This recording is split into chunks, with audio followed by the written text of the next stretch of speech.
I'm focused on his spirit cause it keeps me from his fire. The Holy Ghost was with me, so my fear I leave behind. My sins were all diminished when he took that breath and died. And if you think I'ma give up on my God, the devil is a lie.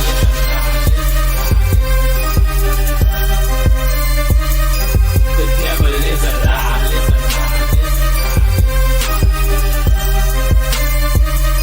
The devil is a lie. Hello. Welcome to Black Teen News. I'm your host, Christina Barr, and today we're going to be talking about Jimmy Kimmel being out at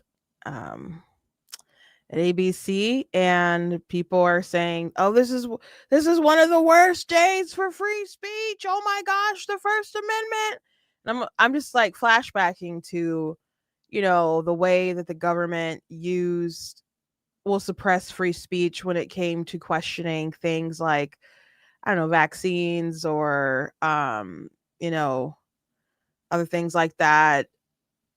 How Facebook admitted that the Biden administration was pressuring them as far as free speech goes.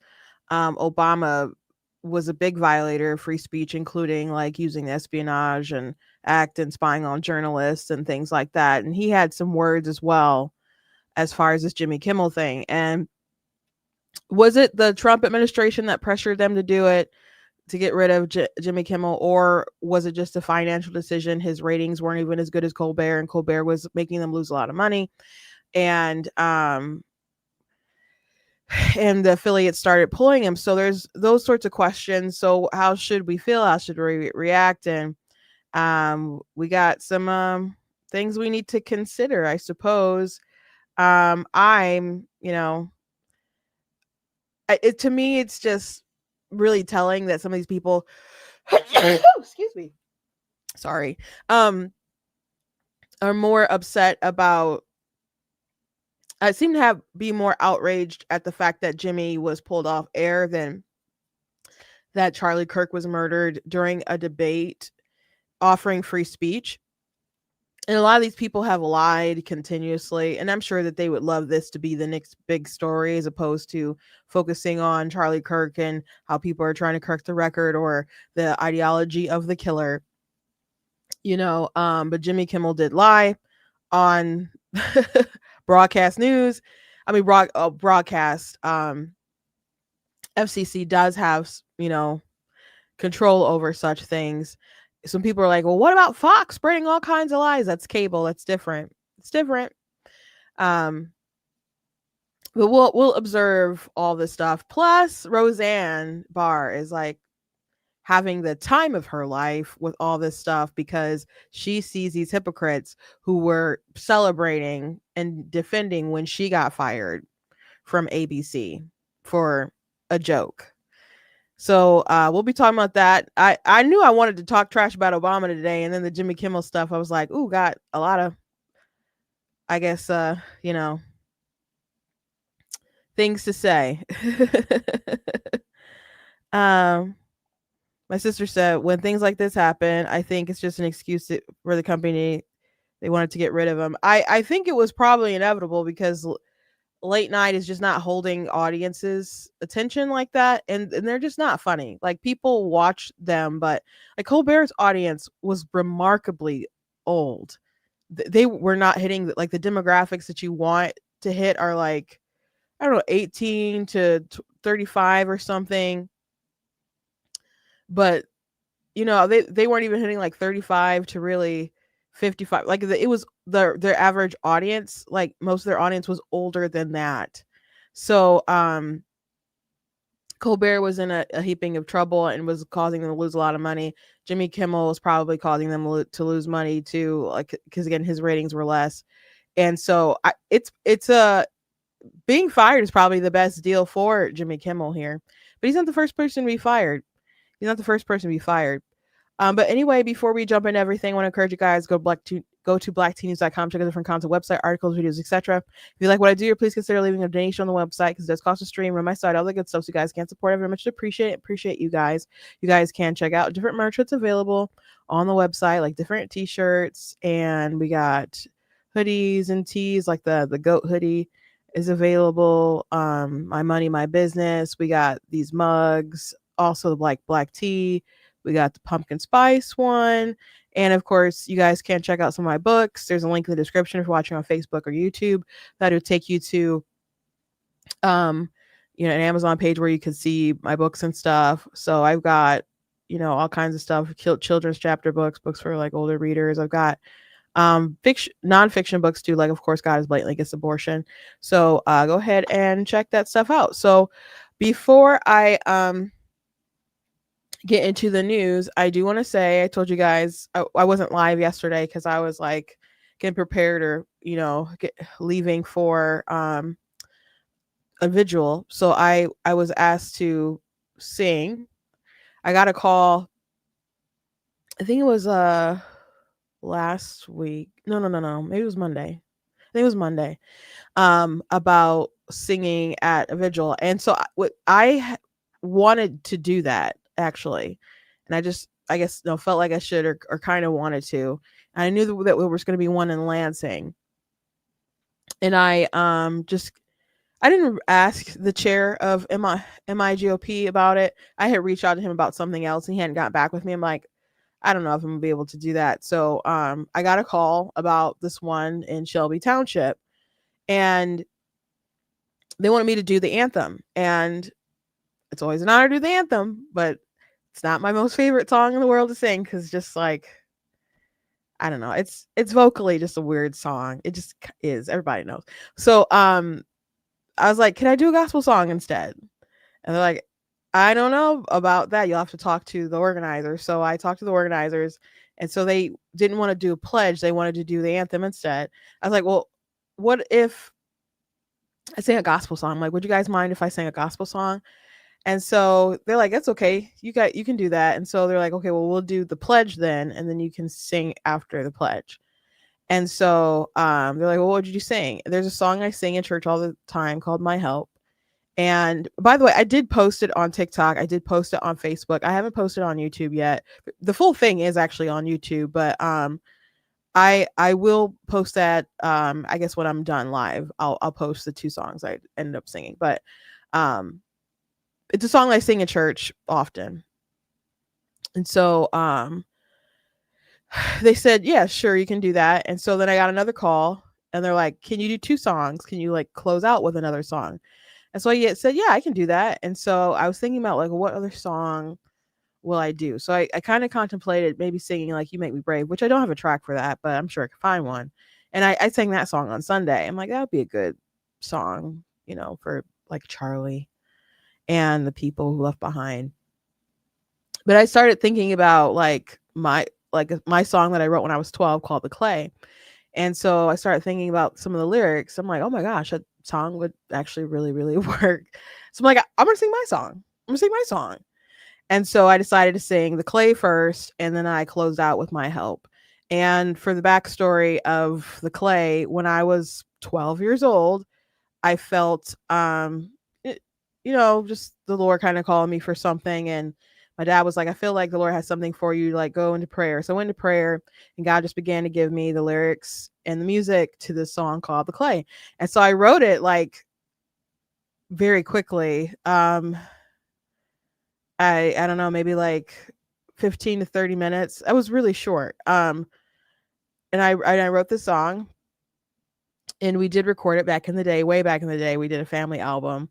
So I'm like, I don't know, 13 singing the song, maybe 13, 14, really, really young. If you see the photos from the album, you would not think I was like 14 years old in those photos, but my voice is younger for sure when you listen to me sing the song. But I've sung that song across the country. I sang it, to thousands of people in the Philippines, and it really always blesses people. But the song is really just about calling out to God at a time when you don't really feel him and praying for him to just change your heart when you feel lost and cold and brokenhearted. So it's really been a blessing to a lot of people, and I I was really, really praying that it would touch people there. And so it was in Shelby. My youngest sister Tina went with me, and we got there early, and there was already people there. There was a lot of police there. So grateful to the police. They said there was police from of course, Macomb County. It was right by the police station, and there was police officers from Oakland County, and I guess Wayne County too. They they had these big trucks there, the big vans from the police. They had drones flying overhead, so we were very well watched and protected. And I'm sure everybody really appreciated that, considering what happened to Charlie. And I know some people, they asked the crowd, like, well, someone had made a comment like, there are people afraid to come out today, and some people were like, no, we weren't afraid. And there they, she's like, no, some people I know were afraid. And so I was the thought had crossed my mind that something could always happen. But they had, like, when we were driving in, there were dogs like already like sniffing cars, like bomb dogs. So they were being very protective of us, and I very much appreciate the law enforcement, because they came out in full force for us. So there was they said there was like 1,000 people. There was a lot of people there. And it was really nice. It was really cool. People had loads of compliments for my song and said that they really blessed them, really touched them, and they enjoyed my worship. And it was really special, especially like when I did the second song in the end, as it started kind of getting dimmer, with because it ended at like about 7:30, and people had bought like like I guess electric candles or whatever to hold up. And I had at that point in time invited them, like, if you want to lift up your hands and pray and worship, like, feel free to worship with me. So there are people who are doing that, and holding up their signs for Charlie, and holding up their candles. And it was just really beautiful. And when there was like a main camera that recorded everything that was just pointed toward the stage, so you can't really see the crowd. um and my sister did record me. She was like behind me, so she has some crowd shots.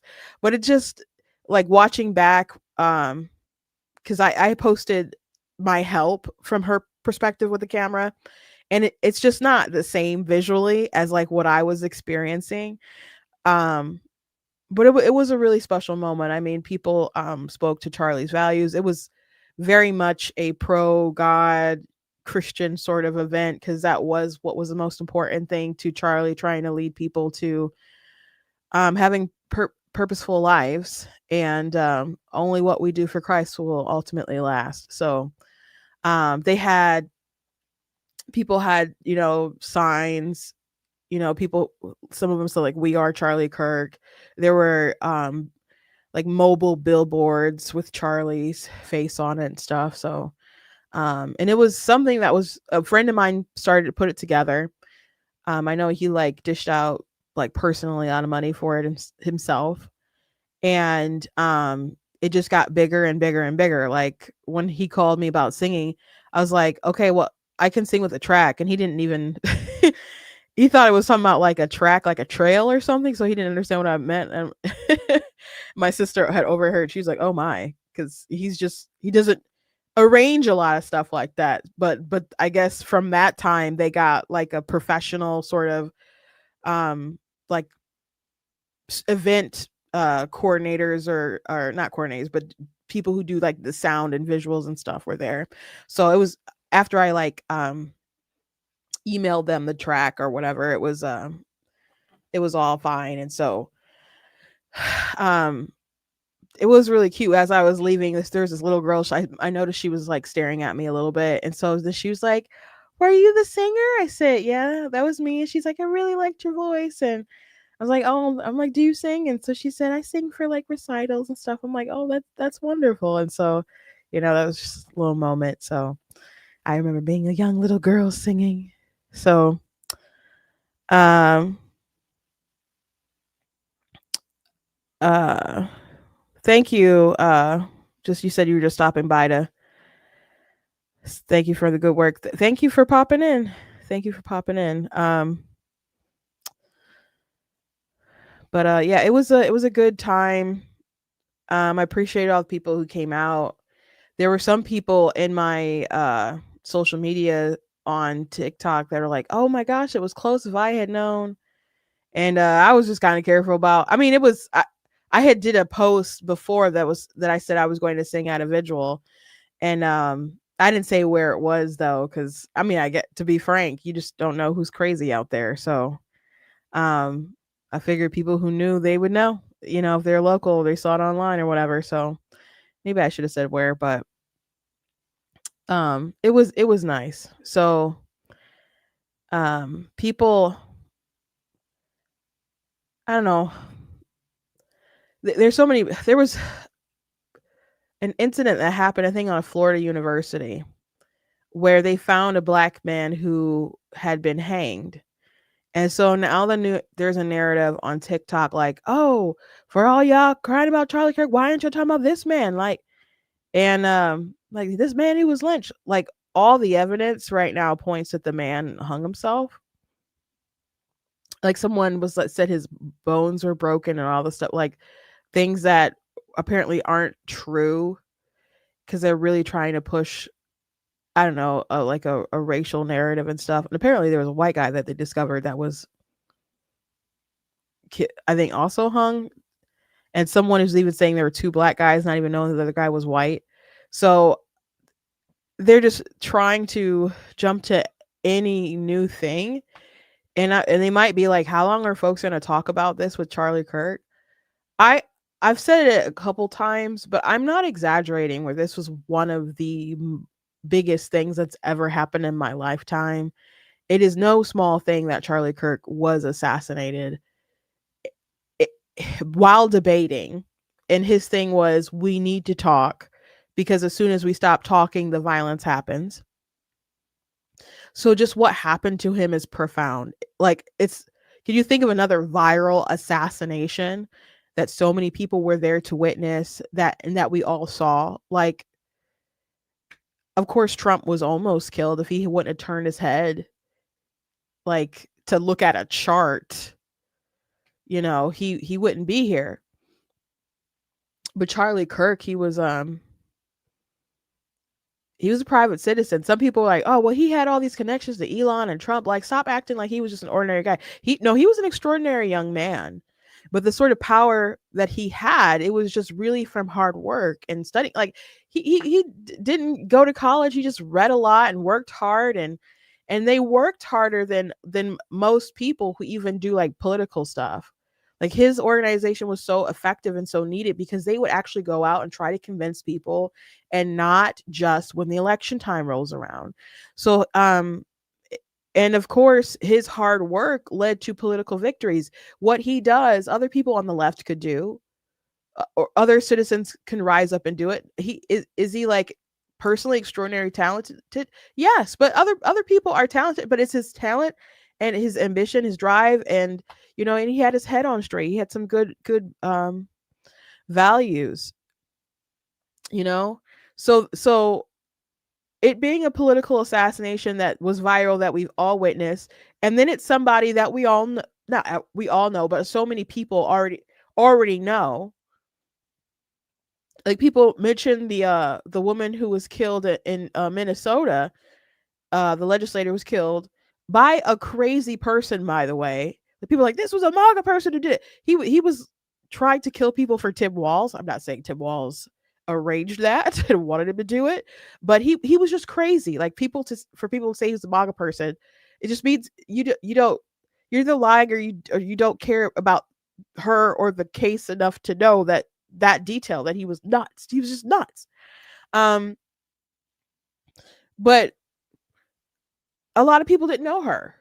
Like people knew her, I'm sure, locally, but Charlie has been like, I know people who've known Charlie. I've never met Charlie. That might be surprising to folks. One of my sisters met Charlie, but I have plenty of friends who do Charlie Kirk, or went to some of their events, or worked in some kind of affiliate for Turning Point USA. So this feels personal to a lot of people too. And then on top of that, you see so much slander of his character on top of that to build a narrative like he deserved it. So then people feel compelled, and I feel compelled to go ahead and correct the record.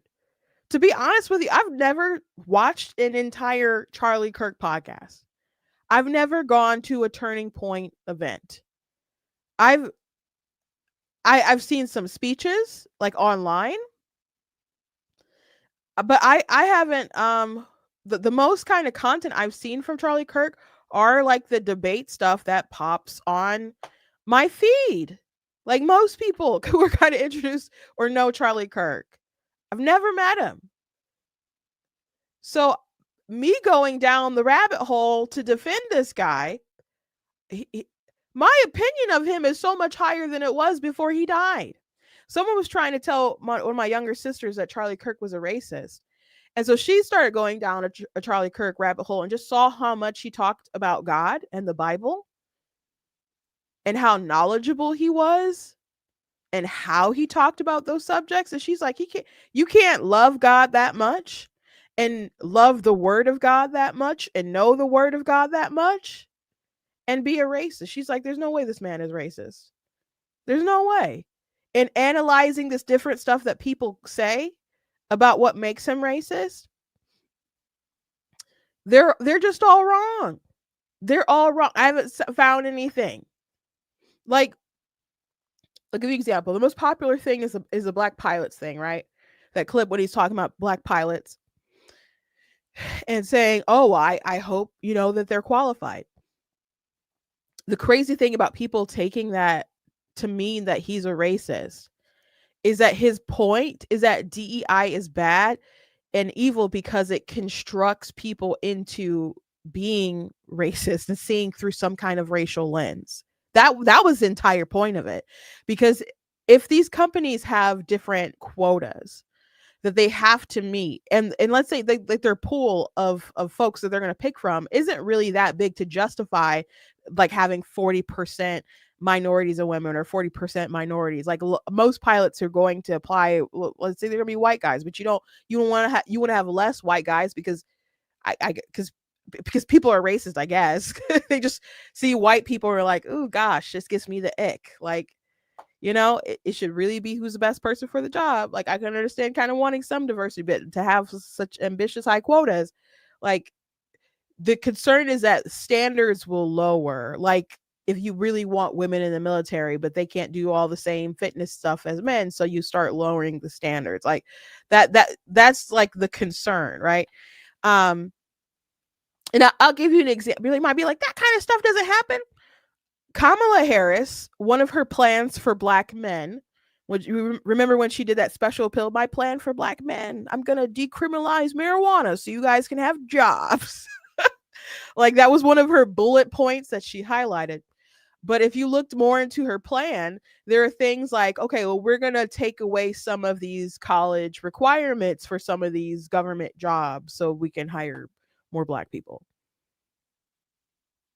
So you want more black people to be employed, therefore you lower the standards for people to do the job. Now you can make the argument that, well, first of all, you can't really do stuff that specific for just black people.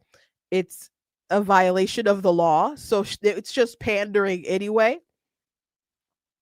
But you could make the argument that those sorts of things that they're getting rid of as far as the job requirements are unnecessary degrees. Okay, you can make that argument, but she made the argument that she was doing it on behalf of black people to get them more jobs. So you're just going out there saying that there's just less qualified black people for these jobs, so we're going to lower the standards. So that's an example of how DEI, lowers professional standards. Okay, and that was the person who was on the top of the ticket.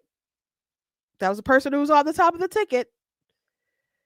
But Charlie Kirk's point is that if they condition you to feel like, oh, they have to meet these quotas, therefore that person might not be qualified. You might be thinking like, oh gosh, I hope I see a black pilot. Not saying he's not qualified, but it comes to your head like, oh gosh, I hope that he is because of what they created. And then the next comment was like, but you wouldn't normally think. It's like, no, people, I like, no, that's evil, you know?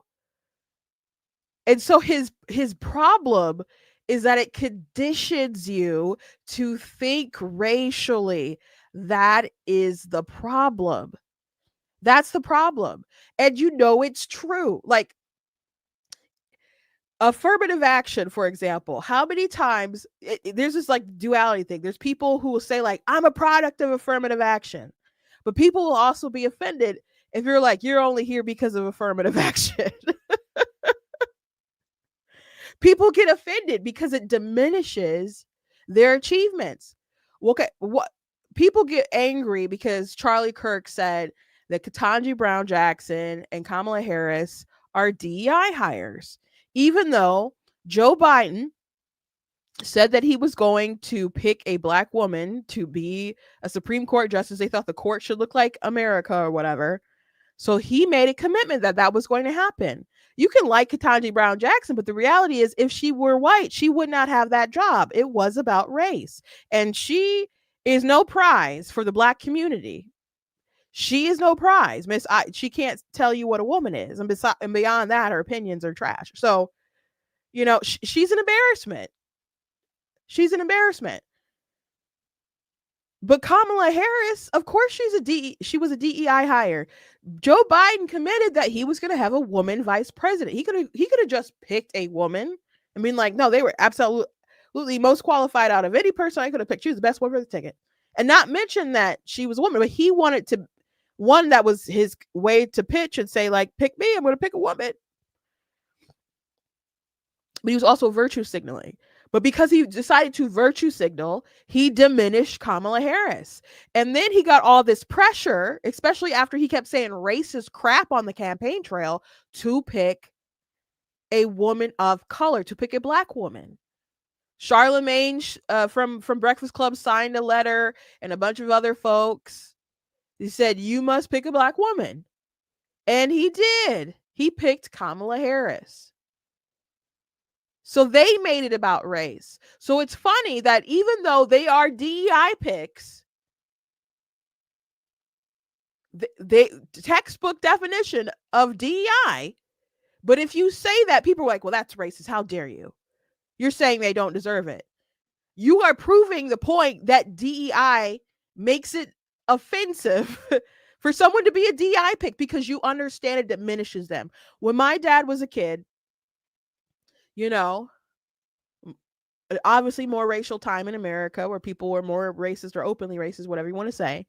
He said if you saw a black woman like working somewhere and she was like a secretary or something, in your mind, you would think she must be the best person in here because she has her job despite being black.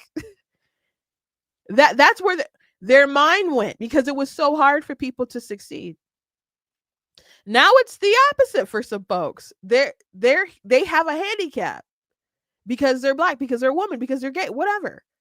And that's not how it should be. You don't want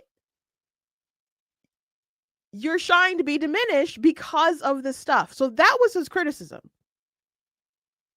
That was the criticism for the pilot thing. So it's funny that they use that to say that he's a racist when it's critiquing the damning effects of DEI. Thank you, Mike. Said new viewer to you, and I have to say, I love watching your stuff, and you're a good, sweet person. Thank you very much, Mike. Appreciate that.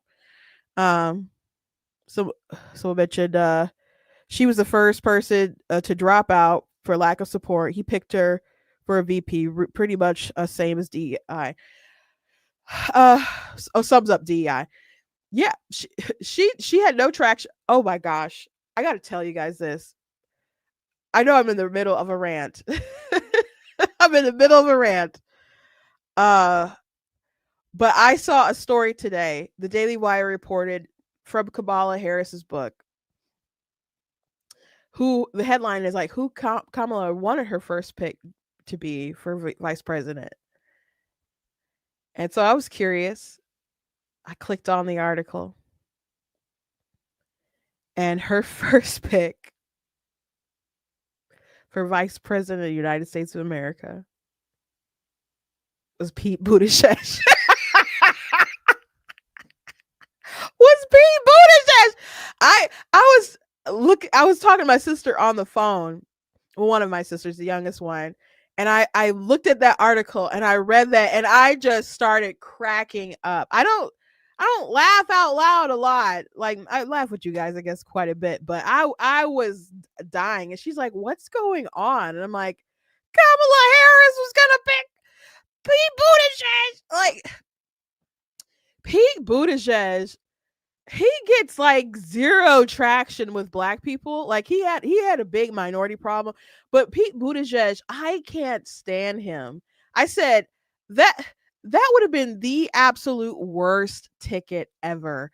Kamala Harris, when they all ran in like 2020, she was my least favorite person out of all of them who ran. But Pete Buttigieg was probably my second least favorite. I said there wouldn't have been a snowball's chance in hell that I was going to vote for for that ticket. No way. No way. But she said, I guess she didn't really entertain it because, I'm already a black woman and it's just it was too much for America.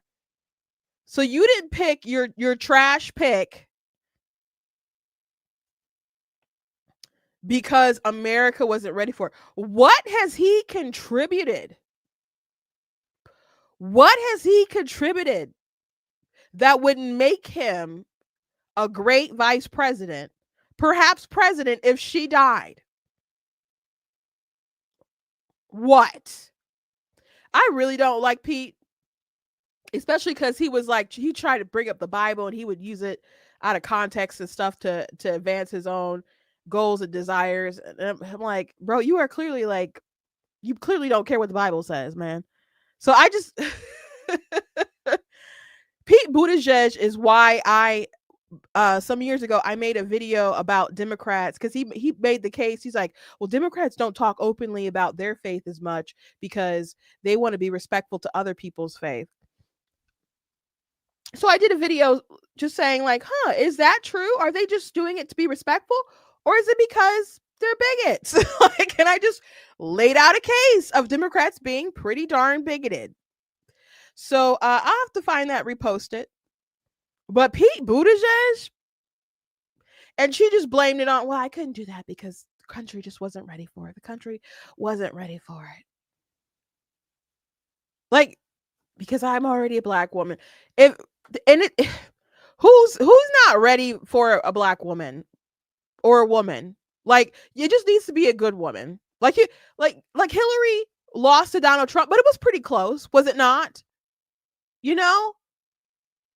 And if she had ran, here's a funny thing. If they had picked her instead of Obama in 2008, she would have won and she would have been the first female president. But they wanted to go with Barack Obama. So they picked a man over a woman because I guess he was half black or whatever, but they could have had a female president. They botched that. But anyway, she lost to Donald Trump, but it was close. And Kamala, she got totally like blown out with the swing states.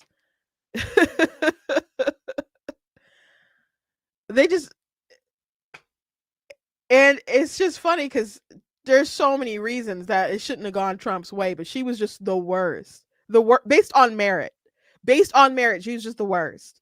And they thought they were going to just push her for it because she's a woman of color. But it's like, oh, we don't know if America is ready. Whatever. Do you know how many Republicans, and I don't know how many people will reject this because she's part of Bush administration and maybe feels like she's too much of a neocon, but Condoleezza, do you know how many people were like salivating at the idea of her running or whatever? Like, give me a break.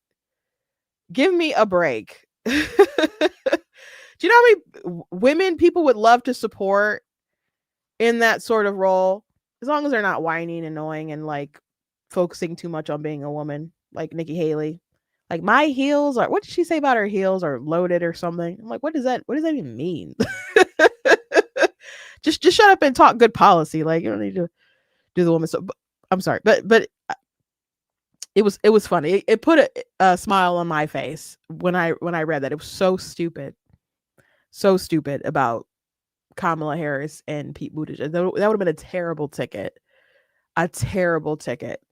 He just nothing to offer. And it really, I don't know. I thought the answer might be she really wanted Josh Shapiro or something. And no, she said darn Pete Buttigieg. That was crazy to me. But anyway, back to the Charlie Kirk situation. People keep lying about him, so people feel that they have to correct him. All the people who are lying, and the reason why they're lying about him is because they're trying to paint it in people's minds that he kind of deserved what he got, and then they spun all this stuff about the person who murdered him, and they didn't want to believe that he was a leftist. And Jimmy Kimmel, tried to basically paint the idea that he was on the right, even still after all this information is, there's all this information that's come out or whatever, enough for him to know better. And so now the narrative, which we talked about yesterday, is that, oh well, he was just, it wasn't political, he was just protecting his love. It was so touching. He kept calling his trans identifying male boyfriend my love. It's so touching. Like that's disgusting. You people are disgusting. His family said he was indoctrinated with this left-wing ideology, this trans ideology, and they killed Charlie Kirk.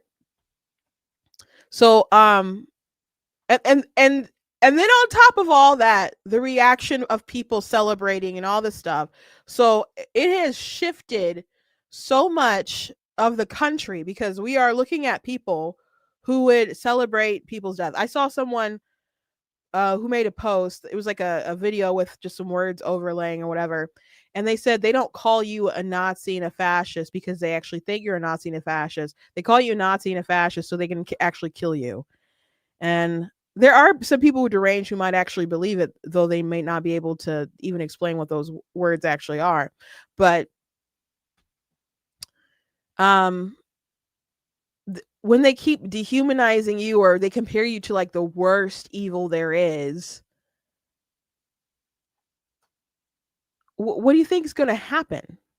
What do you think is going to happen? That's why I will not accept any celebrity who talks about this stuff or politician who talks about this stuff who does not point out, hey, we need to stop with this language. We need to stop with this language and dial it back and not call our opponents fascists and Nazis and all that stuff. So there's lots of reasons why people will continue talking about all this stuff with Charlie Kirk. And like, I don't know if people are going to get sick of it anytime soon, but I feel the need to correct people about this. And again, it's not like I was a big Charlie Kirk stan or something like that. I know of him. Obviously, I'm in the space. I've seen a lot of his content. I've even, debated, not against him like one-on-one or whatever, but about some of his opinions where we differ.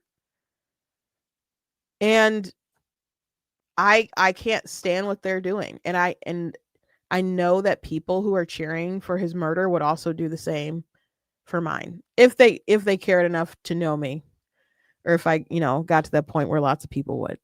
So anyway, let's talk about Jimmy Kimmel. That's why you folks are here and we're like 40 minutes in. So sorry. Anyway, Jimmy Kimmel got canned. And he got canned. It's funny watching people talk about this and being so upset about this because a lot of folks aren't actually talking about what Jimmy Kimmel actually said, and they're trying to say that he got canned because he talked about Trump. Newsflash, a lot of these people make jokes about Trump. Trump is not someone who can't take a joke. Like, he's gone on SNL and other places, and he could take a joke. Now he clearly doesn't like Jimmy Kimmel and all these different folks, but a lot of these comedians, they hate Trump so much that they can't even do humor right. Like, I was talking last night about this, and I mentioned how whose line is it anyway? I used to love that show. Oh my gosh, we would record it and just watch it back and again and again and again and again. Um, and it just wasn't funny that really when it came back. And one of the things that made it not funny is that they would throw in political jokes, but there was like no punchline. Sometimes they would just say insults about Trump voters. Like I can't think of his last name, but Greg, he wears glasses. He just like just insults, wouldn't even say a joke. And we're supposed to what? Just laugh and clap and not be offended. Maybe they don't care if we're offended or whatever, but it but I was just so puzzled. I'm like, at least make it funny. Like, I love a good Trump impression.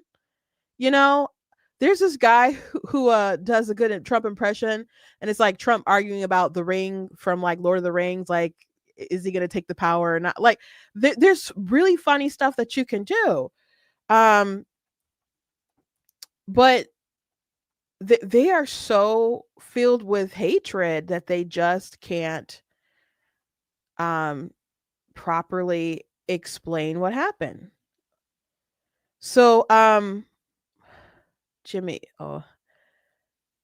Kimmel has said some terrible things over the years. And like the COVID stuff, said that if you did take the vaccine, you should just basically they shouldn't prioritize you and they should let you die. But he got canned for what he said about Charlie Kirk. So let me go ahead, and I think this is the right clip right here if you haven't seen it. I'm pretty sure ABC will nick me with a copyright thing, but I guess we'll appeal it if that happens. But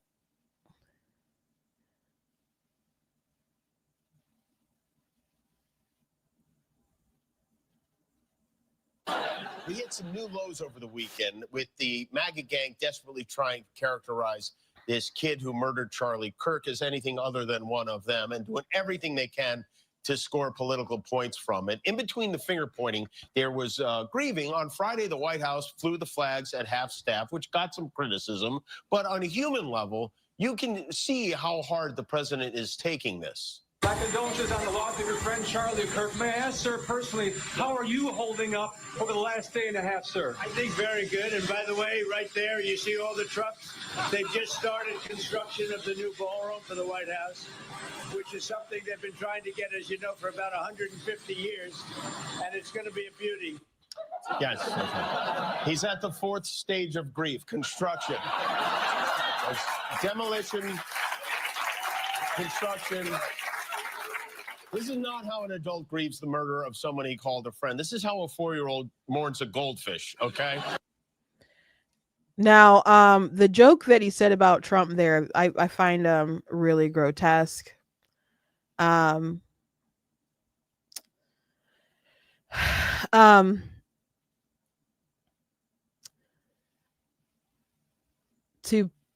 people react differently to different things. Trump is just kind of a different guy, period. But he really did care for Charlie Kirk. And he is the president of the United States. And the world does have to keep spinning. Though he's done a lot to try to honor Charlie.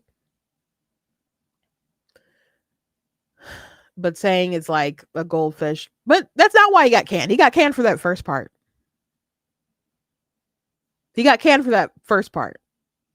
For saying that the MAGA gang, starting with they hit a new low. These people have been trying to convince everyone that this isn't one of them. Well, it's not one of us. And it was always obvious that it wasn't one of us, a MAGA person. It was always obvious. And it's interesting how many people don't believe that, don't want to believe that, even though so many people on their side were celebrating Charlie being murdered. So you're happy that it was done, yet you don't want to believe that this person was one of your own. Even finding out that he's a gay man dating a trans identifying male furry who said that Charlie Kirk was hateful according to his family and that he kept getting more and more political. You still don't want to believe that. And Jimmy has a team of writers. He has people to do his show, and they came up with that, and he said what he said. That wasn't a joke. It was a lie. Someone said they didn't think that Trump really heard the question. Well, he did. He said he did say he was holding up, but he just kind of went on to the next thing. Trump is off. I don't know what Trump does in his private time. I would assume I've never met the man, that his initial reaction, besides like grief and sorrow, I would assume a lot of it would be anger and a need to act, and like seek justice and so on. Like Stephen Miller's like, I'm going after radical people. I'm going to make that my mission to tear down all this radical, like dangerous folks. So like Trump said that Antifa now is a domestic terrorist organization, which should have been done before, by the way, but they decided to do that. So they're taking action and stuff. But like I've watched Trump for years, especially like I love The Apprentice. Like crying wasn't like something he liked. Like he was nicer to celebrities when they did that. He'd be like, oh, that's beautiful. But if it was like I don't know, he seemed to give a pass when it was like celebrities was like nicer to them and stuff. But it was like, if it was like the normal crew, if someone like cried or whatever, you'd be like, I hate that you cried. I hate it. That just it's not his thing. So I don't know. People really react in all kinds of different ways to people passing, and your grief hits you in different moments when you think about different things. And you don't know how much grieving has already been done, how kind of tapped out and where your mind might be. Like the other day on Tuesday was the anniversary of my mom's passing, and everyone was just kind of like, oh, how's everybody gonna be on that day? You want to do something? I'm like, today isn't any sadder than any other day since she's been gone. Like I know it's the anniversary of her death, but it's not sadder than moments of other stuff that happened before. So I don't there's a moment when I kind of started to cry when I talked about something related to my book, but it was just another day of her not being here, So I definitely don't want to judge him off of that little snippet. But again, that's not why he was canned. He was canned for the lie. And so what happened? Well, there's a couple different moving parts here. So first I want to point out that Jimmy Kimmel, his ratings are not good. Colbert was fired because he cost too much money. His show was making the network lose too much money, and his ratings weren't great, and his demographics for the people who watched, like his top audience were elderly people. It's just not like the advertiser friendly sort of market. So he was the first on the chopping block, and people tried to make it seem like, there was a whole Trump conspiracy or whatever, but really it was a financial thing. Jimmy Kimmel has less viewers than Colbert. And Fallon, who I guess I like more than the other two, have less viewers than them both. So I don't know how long he's going to stick around. But it seems like he's trying to reach across the aisle because he had Gutfeld on a few weeks ago. I heard that was a high rated show, but I haven't seen the ratings. Gutfeld gets more ratings than all these guys. Gutfeld gets over 3 million viewers. Colbert's like in the 2 million range. Jimmy was like 1.7 million or whatever. So he has less viewers than Colbert. So people aren't watching late night like that. People are watching, I know they're streaming everything. I don't know how much they're into the late nights. Obviously, they're not that much into it. They watch podcasts instead. So many folks. I don't watch TV. I don't watch TV. The only thing that I watch really is Crunchyroll right now. It's just anime. It's just anime. I work on stuff, and if I want to watch something while I'm maybe eating or while I'm like doing a task where my attention can be divided on something else, like when I was doing some formatting on my book, like doing like technical stuff that needed to be done, but it was going to take a while, like tedious stuff that didn't require my full attention. I started, watching Demon Slayer. And I binge watched Demon Slayer. And actually I saw that on Tuesday night. It was the Infinity Castle film. It was pretty good. Don't want to wait the long time for the whole conclusion, but it is what it is. I do know how it ends, so at least there's that. Rewatch Solo Leveling, which I've seen like maybe 7 times. I watch Crunchyroll, and some people are like, I've always liked anime. Dana Lash got into anime, and they're like, you were watching anime? And she's like, it has good stories. The fighting's good. The animation looks good, and it doesn't have a bunch of woke crap in it. I mean, it would depend on, I guess, what you watch, but it doesn't have like dumb woke American politics in it. Just focuses on the story that they're trying to tell. So she got into anime. So that's the only thing I watch. There might be like a thing or something that might pop on Netflix, but I think the last series I watched on Netflix was Cobra Kai. I did watch The Crown. I never finished The Crown. After Diana died, I haven't watched the rest of that. I will watch the last season of Stranger Things, but yeah, just that. I'm not paying for like a cable bill to watch stuff live on TV. Sometimes go over to my parents' house and watch like a game show. Like I was really into The Four. And not we watched The Masked Singer, and that's about it. So a lot of people just aren't in that. But I'll watch a podcast. I'll be like, oh my gosh, David Wood is on with Inspiring Philosophy. Let's watch some Bible tonight. Like that's what I'll do. It's just not the same world that it was before. So it's a dying sort of era.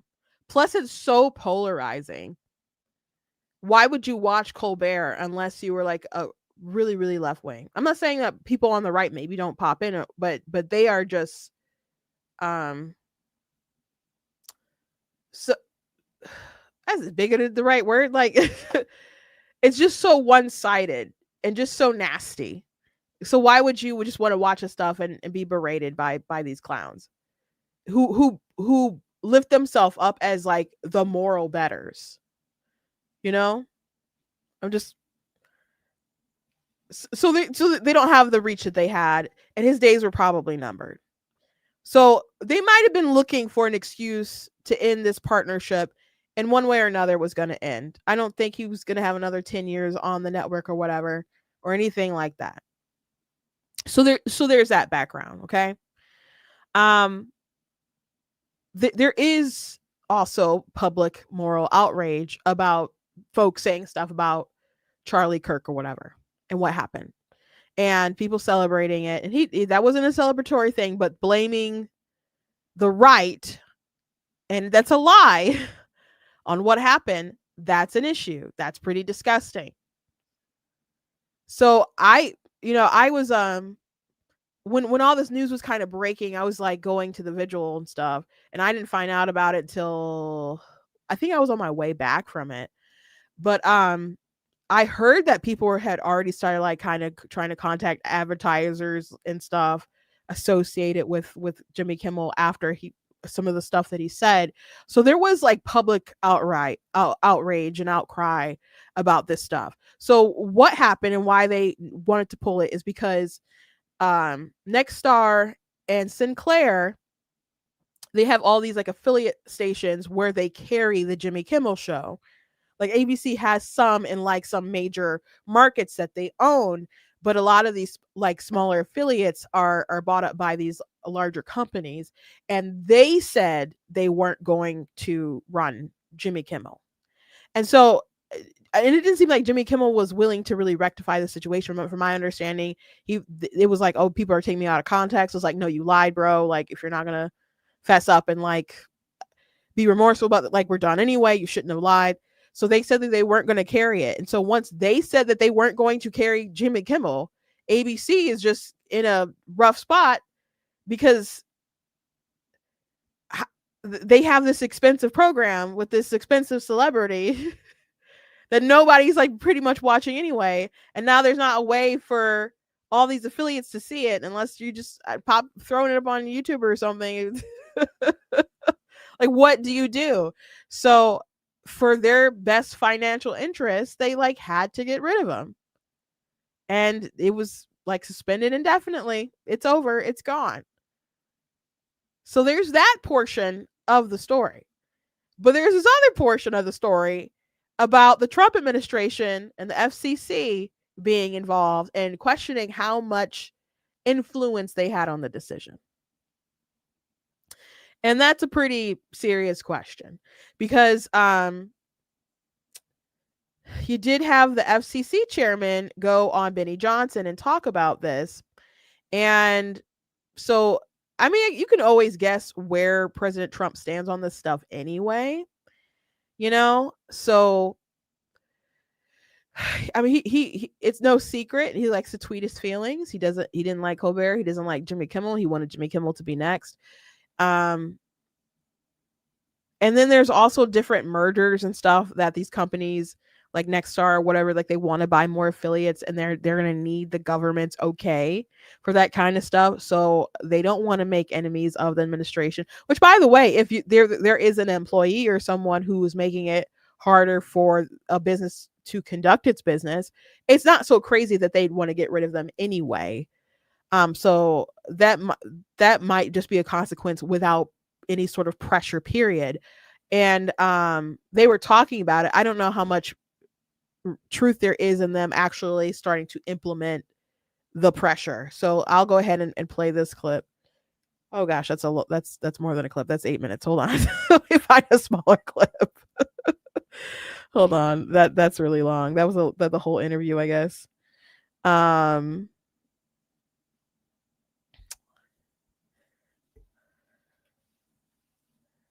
Hold on. Sorry about that. Okay. But they said that they would be looking into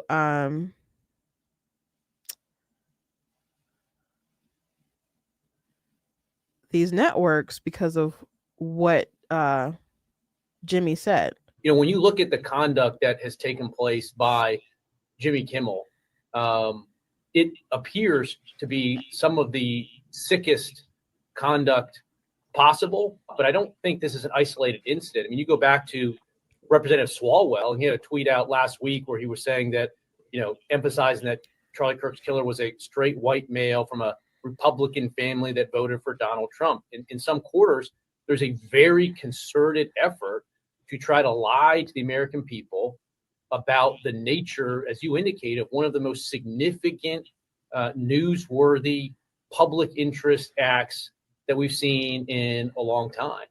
And what appears to be an action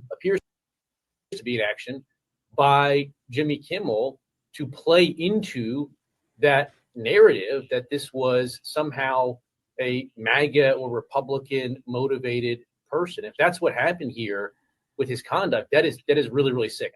And they have a license granted by us at the FCC, and that comes with it an obligation to operate in the public interest. And we can get into some ways that we've been trying to reinvigorate the public interest and some changes that we've seen. But frankly, when you see stuff like this, I mean, look, we can do this the easy way or the hard way. These companies can find ways to change conduct, to take action, frankly, on Kimmel, or there's going to be additional work for the FCC ahead. Public interest means you can't be running a narrow partisan circus and still meeting your public interest obligations. It means you can't be engaging in a pattern of news distortion. We have a rule on the book that interprets a public interest standard that says news distortion is something that is prohibited.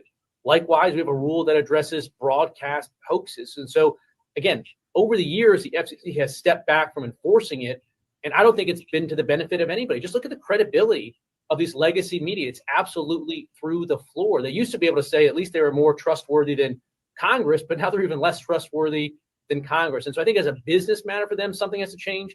And at the FCC, we need to reinvigorate this. So he is correct that there is a rule about hoaxes regarding if there's like something like a tragedy or a crime that has occurred, and so that this situation is a crime. So the fact that he lied like that, they could ding them and I guess fight them on it, ABC, about it. So is Jimmy Kimmel kind of worth the headache here? But the commission's prohibition against the broadcast of hoaxes is set for section I'm not gonna read the section, but here's the important part. The rule prohibits broadcast licensees or permittees from broadcasting false information concerning a crime or a catastrophe if the licensee knows this information is false, it is foreseeable that the broadcast of the information will cause substantial public harm, and broadcast of the information does in fact directly cause substantial public harm. So it's definitely false. And I heard Ben talking about this. He's like, that's got to be a pretty high bar if you're going to start really enforcing this stuff. What is the purpose of lying about the killer?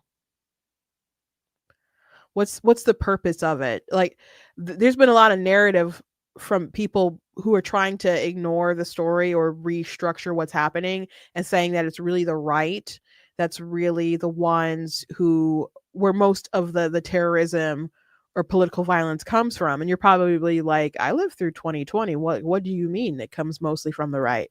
But they cite, at least there's a study, I think, from the ADL where basically any of these studies that will say it, they'll look at different instances that have nothing to do with politics and they'll claim like that's right wing. And then some things that were clearly left wing, they won't label it as left wing. So basically there's a lot of books that have been cooked to portray the right like it's violent, but we're like living in the real world and we're like, okay, well, Charlie Kirk was just murdered. Like, and you could, and like even the question when he was answering, the guy he was talking to, and I've seen a couple of his TikToks talking about it, but he was trying to make the case that the left wasn't violent. And they were talking about trans shooters and like, well, how many trans shooters are there? And I guess his point was going to be like, that's such a small number compared to like other sort of mass shootings and stuff that happened. And then he was killed by, I guess he wasn't trans, but he was dating someone who was trans on behalf of like defending his love or whatever in that ideology. So it was, another one for, leftist violence. So he just made it worse and just, I guess, proved the point. But since it is a small population of people who are trans, the fact that you could name like 5 is kind of a big deal. Don't you think? Don't you think? And it's just, it is not like it's been over like a span of 100 years. These are people who are quickly becoming more deranged. So what is the point of continuing to try to skew the truth here and not tell the truth about what's going on? What sort of public harm are you actually doing? And then in some of those clips, the ones we played with the chairman, they were different parts of the interview. But to make you made the point like they should be enforcing more things themselves so they can protect their credibility. So was there pressure from the Trump administration? There's some like folks claiming so, and there's some stuff that I'm seeing that like anonymous sources and whatnot. And if anything, we know stuff that was publicly stated. So they know how the White House felt about Jimmy Kimmel and all this stuff. They know that. But do they have, if the FCC is going to enforce his job, do they have like a case here? I think that they probably do. Now you can make the case that maybe the FCC shouldn't be doing this stuff, that they should not have that law or whatever on the books, and that, I don't know, that they should be disbanded. You can make those arguments if you would like, and the Democrats could have made those arguments in the past. I don't think they'll make them now. They just, because they would likely want to use them against Republicans or whatever. And some people are saying, well, what's going to happen when Democrats try to use the stuff against you? And we're like, Democrats have been abusing government power to suppress conservatives, Republicans for a long time. Like, in what world are you living in? So it's just a matter of time before they do it to us again. Like, you just don't like that they're getting a taste of their own medicine. Like, what is it? Like they have treated us poorly. And the biggest example that I'm seeing with all this stuff, I see AJ's in the chat. Hey AJ, you don't follow AJ online? He's a hoot. Roseanne Barr. I've already posted some screenshots of stuff with Roseanne, but Roseanne is having a jolly good time with this conversation because she's just remembering, maybe it's just like Shadafornia or, tasty irony for her, everything coming back full circle, but she was fired from ABC. And why was Roseanne fired from ABC? Because she talked about Valerie Jarrett. And she said that a Muslim Brotherhood making a baby, if Muslim Brotherhood had a baby with like Planet of the Apes, then you would get Valerie Jarrett. Like, that was the tweet, something along those lines, of what got her fired. And so everyone said that she was racist, and she quickly lost her job. Now you have to understand, they brought back, she had this hit show in the past. They brought back Roseanne, and she was a Trumper in it. And it had bonkers high ratings. And so it only had the one season. It got canceled because of her tweet. ABC canceled this hit show because a comedian made a tweet. Jimmy Kimmel said what he said on his show, and it was a lie, after someone was assassinated in front of the whole world for speech. Which is worse? Like, obviously we know which one is worse and who deserved to be fired and not fired or whatever. Which is worse? I would say obviously Jimmy Kimmel. Right? And people were like, that was racist. Oh my gosh, she deserved that. That's so terrible. She says she didn't even know Valerie Jarrett was white. Was black. I'm sorry. And if you know Valerie Jarrett, it's not hard to think that she might not be black. Some people you don't know. I could easily think someone could see her and just be like, nah, she's maybe Middle Eastern or something, but just being like, yeah, she's African American, and that's why it's so wrong to compare her to a character from the Planet of the Apes. But when she said it, now I didn't say anything really about this controversy at the time. I didn't.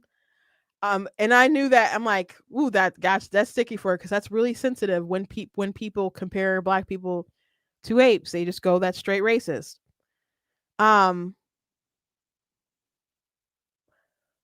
But I knew exactly which character she was talking about as soon as I read the tweet. Like, there's a character from Planet of the Apes that popped in my mind. When she made the joke. Okay. I'll let you guys Google it, okay? I'll let you guys Google it and you can come to your own conclusions. But apparently, and I guess she said this on Patrick Bet-David's show. And I guess I had heard it at the time. I just kind of forgot. But it was Valerie Jarrett, and who was what was upset about it. She went on the View. She's like, "Oh, that wasn't upsetting. One of my friends said that, but it was tried to brush off like it wasn't a big deal." Michelle Obama called, I guess, Bob Iger, and the Obamas called Bob Iger, who's the president of Disney, and wanted Roseanne to be fired. And then Obama was like, thanked him later for firing Roseanne. Valerie Jarrett's very close to the Obamas. She was an advisor in his administration. They're still close. They wanted her fired. So Roseanne had made a tweet before about it. And let me see. I know I had screenshot it. I posted it on. Oh yeah, here we go. I got it pulled up. Here David Fromm was like, trying to imagine the reaction if the Biden administration had demanded that Fox fire Greg Gutfeld because he wasn't sufficiently sad about the assault on Paul Pelosi. Now that is obviously not the same thing, because Jimmy Kimmel wasn't fired for being sufficiently sad. What happened to Paul Pelosi? I know a lot of people made jokes about it. That was like brutal, like being hit in the head with a hammer. Like I made my stomach turn. Like, I didn't appreciate some of the jokes and things, like even coming from Don Jr. or whatever about it. I didn't.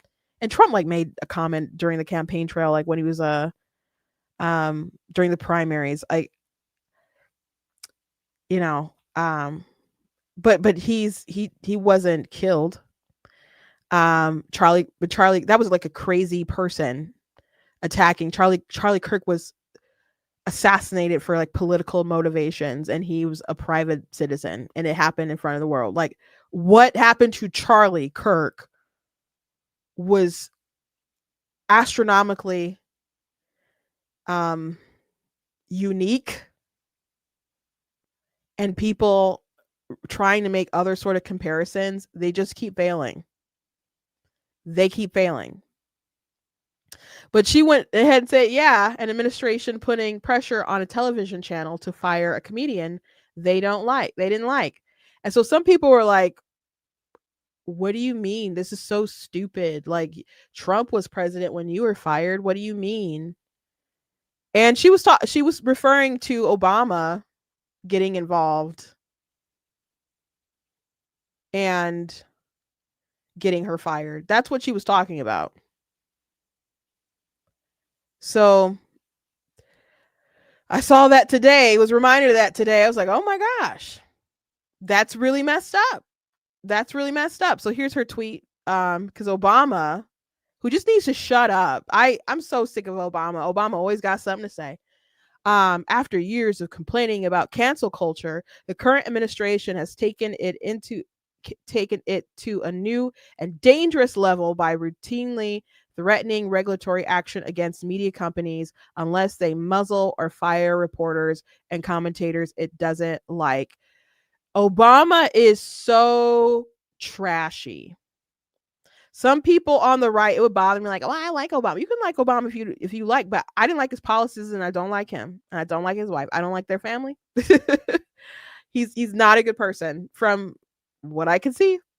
and the sorts of things that he does and he didn't while he was president, and what he continues to do is sowing division.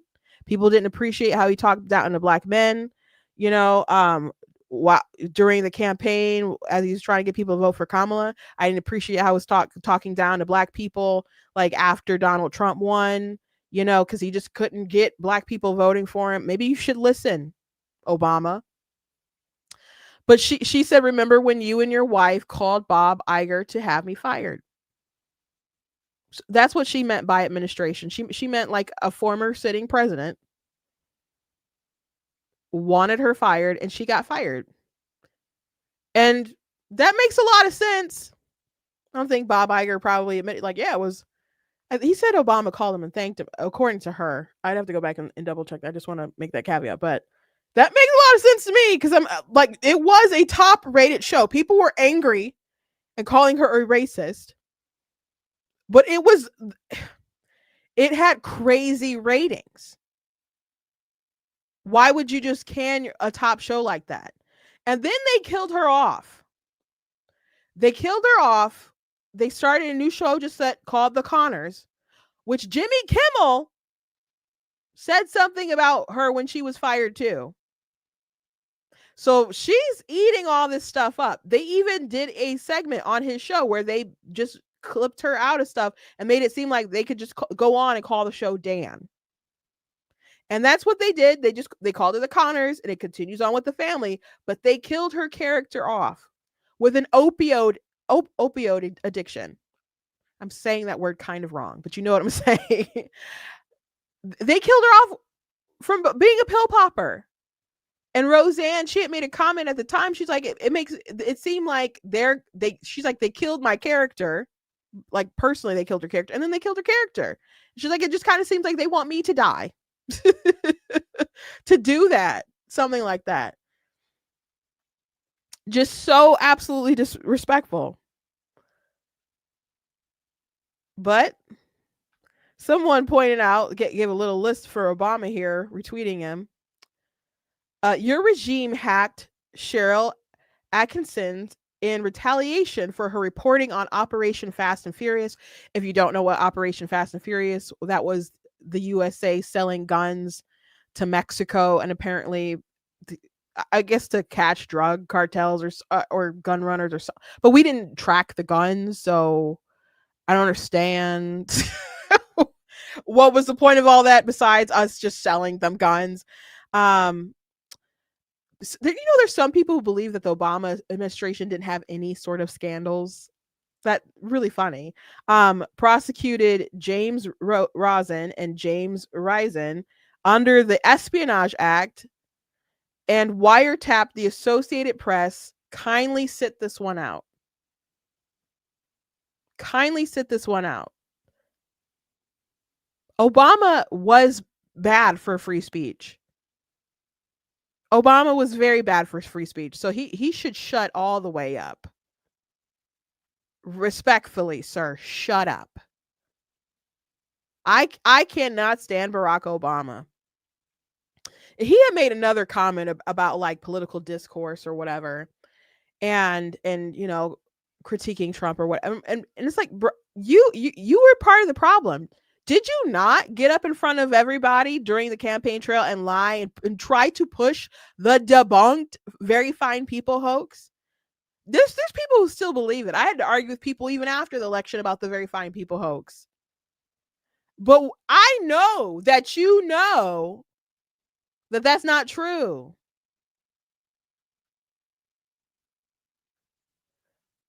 But you're such a slick snake that you did it anyway.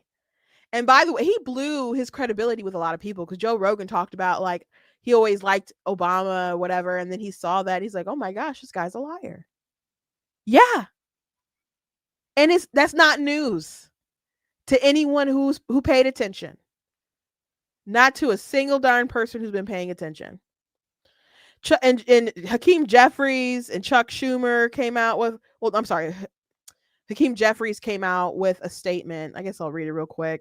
Brendan Carr, the so-called chairman of what do you mean so-called chairman? He's of the Communications commission has engaged in the corrupt abuse of power. He has disgraced the office he holds by bullying ABC, the employer of Jimmy Kimmel, and forcing the company to bend the knee to the Trump administration. The FCC chair, Brendan Carr, should resign immediately. Donald Trump and the Republican Party's war on the First Amendment is blatantly inconsistent with American values. Media companies, such as the one that suspended Mr. Kimmel, have a lot to explain. The censoring of artists and cancellation of shows is an act of cowardice. Oh, it's just so funny because I'm like thinking about all these people who've been fired over the years. It may also be part of the corrupt pay-to-play scheme. House Democrats will make sure American people learn the truth, even if that requires the relentless unleashing of congressional subpoena power. This will not be forgotten. And so that's what Hakeem Jeffries went ahead and said. But so people just reminded folks that that they were trying to go after Tucker Carlson and Fox News and stuff for spreading election narratives. So, and that was also, you know, involved with Hakeem Jeffries. So these people are of course hypocrites. And I've seen some people say, well, why does Fox get to say this stuff? Which, by the way, Fox got sued and I had to pay Dominion a lot of money. But how come the FCC or Fox did all this stuff? They're cable and this is broadcast. There's different rules and regulations that they fall under the FCC's jurisdiction. Okay. So people keep bringing up Fox and stuff. It's not really the same. But even still, these folks wanted to destroy Fox News for talking about, you know, the footage from the Capitol stuff, or just continue stuff with election, or how some stuff with COVID was covered. Just think about the Twitter files and how it came out, how much the government was trying to suppress speech on Twitter. Like, how many people in government were upset? Well, how many of these people stood up for Roseanne? They didn't. And there's people who are coming against or defending Jimmy Fallon, who clearly justified Roseanne being fired, like David French for one. There's a big leftist. I posted his a screenshot of his tweet. David Pakman. He had said before, one of the hallmarks of, well, now he's saying the hallmarks of an authoritarianism is to terrify people into self-censorship. ABC ending Kimmel show is a perfect example of this. No, people harassing people for not putting pronouns in their bio, or not, or misgendering people. There were people who were trans who openly said, like Hershey's did a campaign with a trans person. They had said openly online they wanted TERFs, which are like trans radical feminists or some anti-trans radical feminists, something like that. And they wanted them to be too afraid to speak in public about not wanting men to go in their bathrooms and stuff. So there's examples of trying to silence speech. How many people felt like they had to put black out their profile space with a black square when 2020 happened and BLM stuff, put hashtag BLM and the raised fist in their profiles? And there'd be, do you remember that there was like a crowd of BLM thugs? There was someone out in DC just eating dinner or something, and she had a mask on and stuff, and they're like, Black Lives Matter, and she's just like, and I think that person, if I'm not mistaken, I think she was like a Democrat, but she just didn't like all the force of like, say Black Lives Matter. These people are the intimidation crew. But anyway, now, but in the past, when Roseanne was fired, he said big win in the battle of ideas and free speech. Roseanne said what she wanted to say. ABC made the business decision that were right for them. And which, by the way, free speech isn't just you get to say whatever you want. It's also you get to associate with who you want to. And if these companies don't want to associate with Jimmy Fallon, and if they don't want to play his stuff on their channels anymore, it is what it is. And free speech is the government trying to limit and stuff what you say. And if you want to make the argument that FCC shouldn't exist, they can go ahead and do that. But Democrats, they like to control. So I don't see them really making that argument. But there's so many hypocrites with this Roseanne stuff. So many, including Jimmy Kimmel. How many people stood up for Megyn Kelly when she was fired for talking about like blackface and just saying that there were people in the past like who, if you wanted to dress up, I think like Diana Ross or somebody, you know, as a just because you like that act that singer or whatever, like that wasn't the same as like someone, you know, wearing like doing like full minstrel show or something like that, and she got canned. We're like, oh, Megyn Kelly's a racist. Remember when Gina Carano got fired from Disney? Now that was a situation where I think she had they were looking for an excuse to let her go, because according to her, they basically stopped having contact after she people were pressuring her to put pronouns in her bio, because that was like the rise of during all that nonsense. And so she just did like droid noises and wrote beep bop boop. And so people were offended. And so Disney had to send in, you know, their LGBT experts or whatever in their PR crisis folks to try to get her to apologize. And she's like, well, I want to explain things from my perspective. I want it to be like legitimate or whatever. And they wanted this woman to get on some kind of Zoom call and have a struggle session with like 40 LGBT people. And she's like, okay, how about instead I like take a few people out to dinner and we can have a conversation. And they didn't want to do that. They wanted her to just grovel, be a white woman grovel. And that's when they like basically ended communication with her.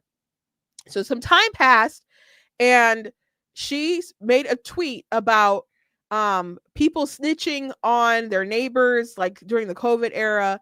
And she made a reference to like it being like the Holocaust when people like snitching on their neighbors and stuff.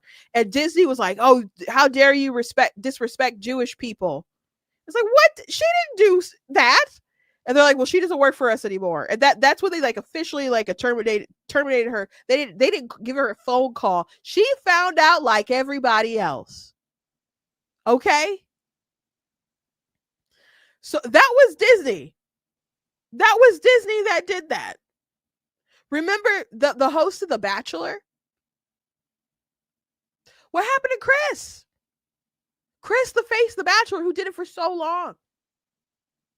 There was a contestant whose last name was Kirkconnell. I think it's Lindsay Kirkconnell.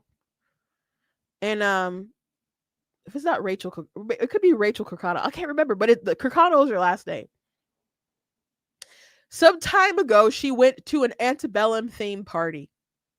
And people decided to say that she was racist. And Chris was like, let's have some grace for her. Let's have some grace for her. And people were so angry that he didn't want these people to basically ruin her life over going to a party. And Rachel Lindsay, who was like a black bachelorette. Man, I can't say words today, guys. And she's like a you know, lefty or whatever. So she wanted Chris to go. And so she even admitted she like had an interview or whatever with him talking. And so she was kind of leading him into different comments to where she believed she could get him to basically politically kind of hang himself. And he ended up getting fired. And he even like had a struggle session where he had to like take, I don't know, training, like a reindoctrination training or whatever. And it still wasn't enough. They canned him. They got rid of him. That was ABC. That was ABC. So people have been fired for less is what I'm trying to say than what Jimmy Kimmel did. People have been fired for less.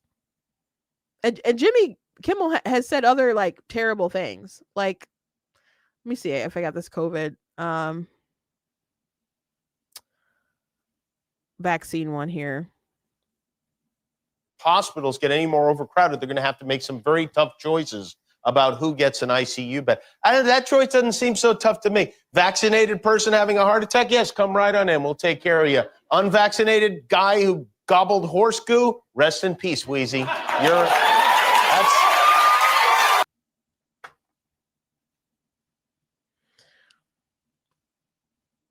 I don't want people to forget, by the way, how crazy people were during COVID. Like, these people literally wanted you to die if you did not take the shot.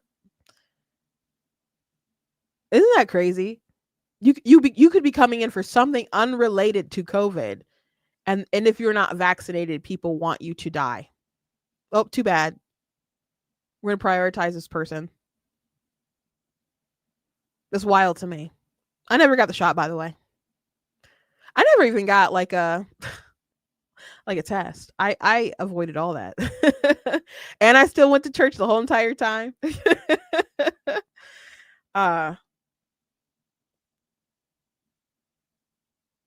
Terrible. Absolutely terrible.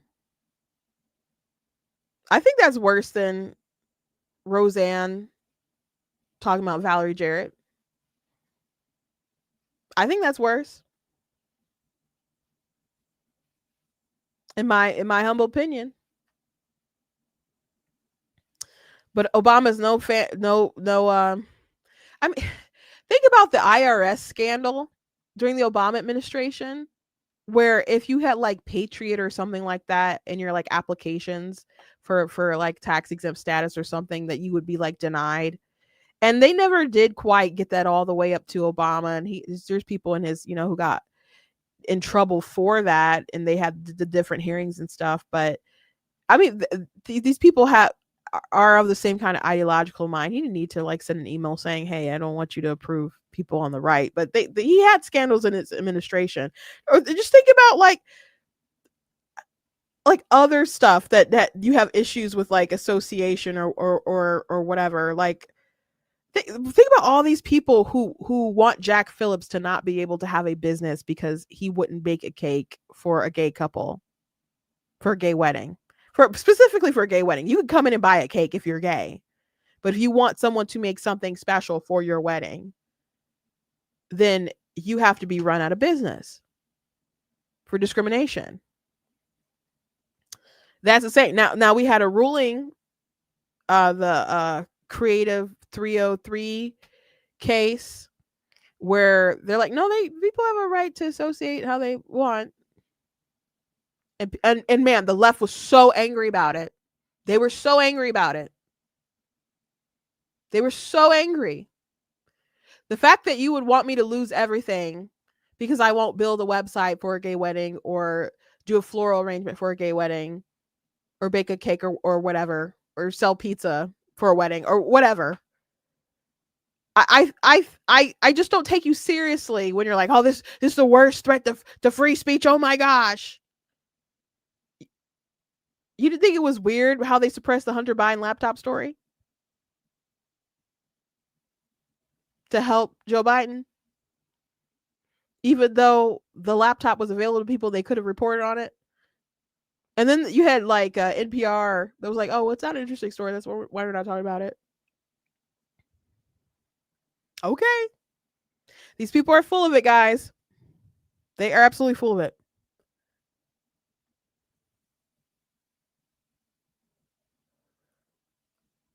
Someone said you're really going for Candace's spot. You're doing a great job, but you do know they fired her. They fired who? Exactly. Who we're talking about? I'm not sure. I'm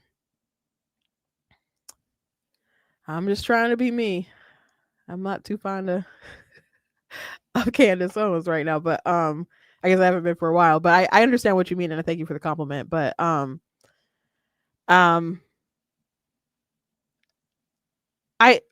it bothers me so much how these people act, and I would love for more than anything for unity for the country, and us to turn the page and everyone to commit to just doing better. I think some of the things that the Trump administration are doing aren't serving him. Like there was the Pam Bondi thing we talked about the other day, and her mentioning hate speech, which she walked back, but she said what she said, and that didn't make the Trump administration look good.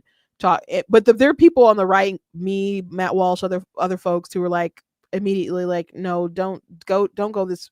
If people are violating the law, go after them for violating the law. If they're doing incitement and stuff, but don't use their language with the hate speech stuff, and don't force the businesses to do stuff like and with the violations. Like you're wrong on this. And so she's had to walk that back, but it didn't make the Trump administration look good. I don't think car going on Benny Johnson's and talking about the stuff, or them being, or when Brian Stelter asked for a comment and they send a GIF, of like them celebrating or just being like, yep, you guys did the right thing. I don't think that, I think that brings unnecessary drama to the Trump administration. So I think, I don't know, they just really need to rein in and be more professional about these things. And after, maybe they don't care, especially you could tell the tone from Trump's first inaugural speech to the second one are totally different. Like, the second one was like, you guys tried to kill me and I didn't forget about you. So I think they're operating in a way that's like, I know how you people are. I tried to be the nice guy. I tried to unify you guys. Even if Trump were capable of unifying the country, the left won't let him do it. The Democrats won't let him do it because they're still mad that he won. So even if he were capable, they won't let him. They won't let him. The first speech was so good. I was there that day in the crowd. And I'm like, oh, this is a really nice speech. And then you listen to CNN. It was dark and it was divisive. I'm like, what are you talking about? It was such a nice speech. But they wanted the country to be divided. And then there was all this drama with the Russia collusion and all this stuff set up by Hillary Clinton and stuff that Obama and them knew, and they pushed this narrative to delegitimize him. And it was this huge unnecessary stain that he had to fight against. So he's annoyed with these people, and I'm very annoyed with them too.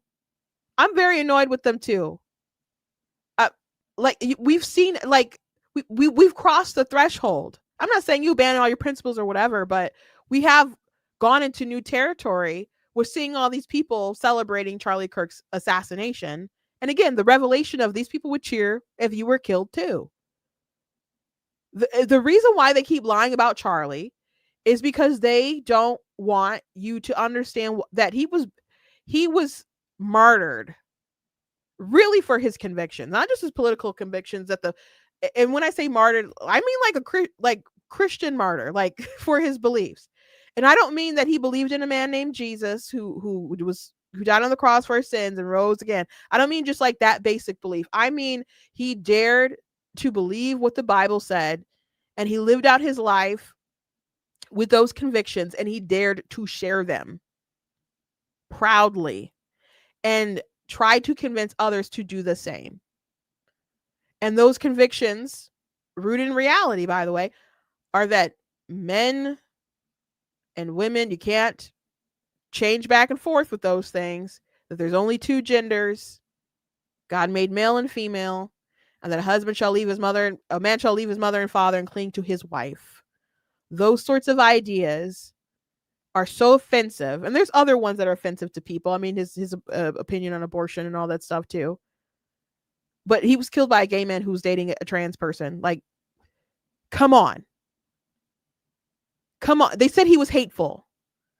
So the media wants you to believe that he was hateful and he deserved it. So that's why I'll be talking about this for a while and debunking a lot of this stuff. And I'm going to react to the way that they're reacting and push back on the narrative because it's important. It's important. Like I saw all these signs at the vigil and people were like, I am Charlie Kirk. We are Charlie Kirk. Yes, we are.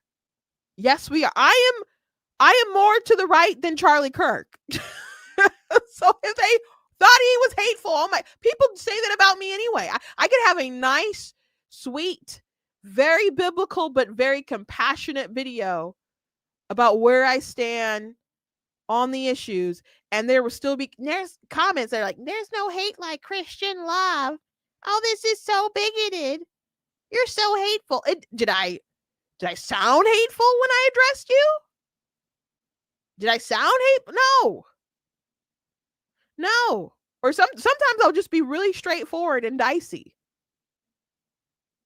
And still speaking the truth. And people get so mad.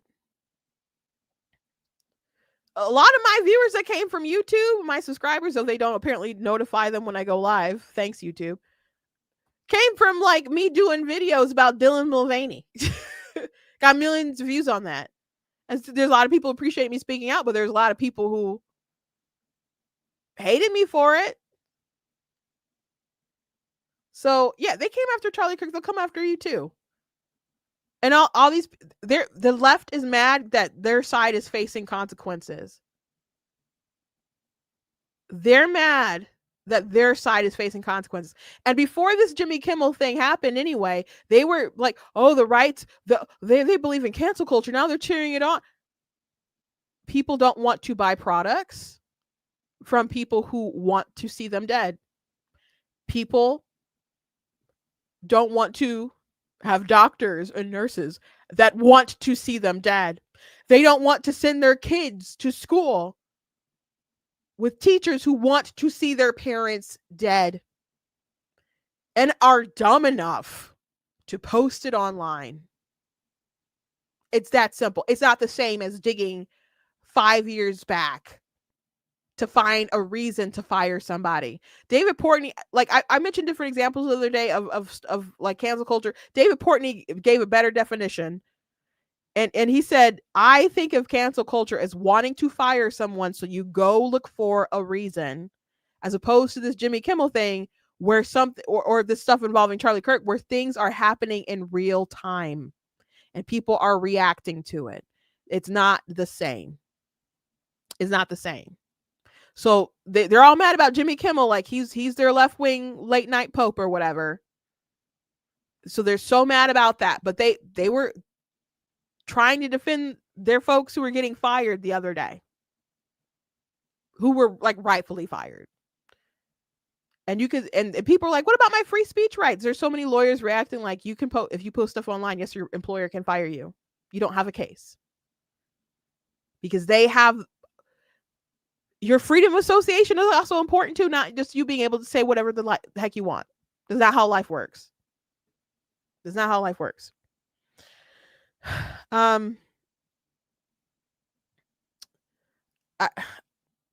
It's just incredible to me that the people who cheered on the administration, who said this isn't about your personal freedom when it came to COVID and you had to get the jab, or you know, or basically else, so people are gonna not be able to go to their jobs, or if they did go to their jobs, they'd have to continuously get tested and pay out of pocket themselves to get tested, even though people who were vaccinated could still get it and spread it. So why isn't everyone getting tested? Because they wanted to break your will. And the folks who cheered on that stuff are just like, oh my gosh, it's such a threat to democracy.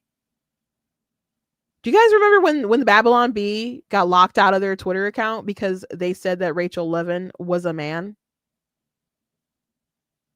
That's our assistant health secretary, former, who was a man, parading very unconvincingly around as a woman. Did Obama say, oh, that's not right? Did Joe Biden say, oh, that's not right? Did Jen Psaki say, oh, that's not right? Did any of these people say, oh, that's... Where was Hakeem Jeffries? Where was Chuck Schumer? Where was Eric Swalwell? Where were all these people at when we were getting censored for saying true things? Where? YouTube was so tough during COVID. Oh my gosh, I got to 2 strikes during that time. I got a strike last year because I was talking about someone who had lost their life and a father who told a story when he took the, you know what? And I got a strike. It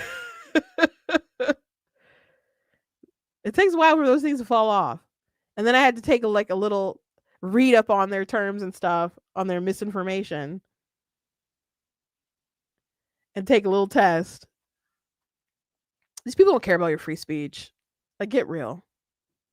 Get real. Again, I don't think the behavior from some of the folks in the Trump administration has done him any favors. But Jimmy Kimmel being fired is probably the best thing for him, because now he gets to act like he's a martyr when his days were numbered anyway. Anyway, that's the show for today. I've talked enough. Hope you guys enjoyed it. Please go to blacktnews.com. Check out different content on the website, articles, videos, etc. If you like what I do, please consider leaving a donation on the website because it does cost a stream, run my site, all that good stuff. So you guys can support. I very much do appreciate it. I know I haven't made the interest page yet. I will try to do that. Maybe I'll try to get that together tonight. About a painting party. My youngest sister, who did the art for my what's behind me, actually, of course, God is blatantly against abortion, that poster, but I'll pull up the actual little ad that I have here. But she teaches painting classes. And so we talked about doing a virtual one with some of you guys who are interested. I know that there is some interest out there. So I'm gonna try to put that together very soon. I also I guess it occurred to me, when I had posted stuff about the vigil earlier today, people were like, "Oh my gosh, I didn't know you were local." And I'm like, I'm thinking about doing just an in-person one, maybe two, and see if there's enough kind of interest from people who are local who might want to do that. And yeah, and we could come together and paint and have fun. So that's an activity that I'm thinking about doing with different folks. That should be neat. I have not done one of her painting classes yet. I can draw. I could paint pretty decently, but I haven't really painted since high school. So I hope I'm good. She's a good teacher though. She's a really good teacher. People usually come out with pretty good paintings after the events. So it should be a lot of fun. And there's usually like refreshments and stuff. So I'll kind of put that interest form out there. Very soon I will also have a pre-order link for my book Bigger. Will be out the 28th of October officially. And I'll also have a signing event with that too. So I'll keep you guys updated on that. And that's it. We're already so close to the end of the week. Yeah. So close to the end of the week. It's already Thursday. Tomorrow's Friday. God bless you guys, and I'll see you tomorrow.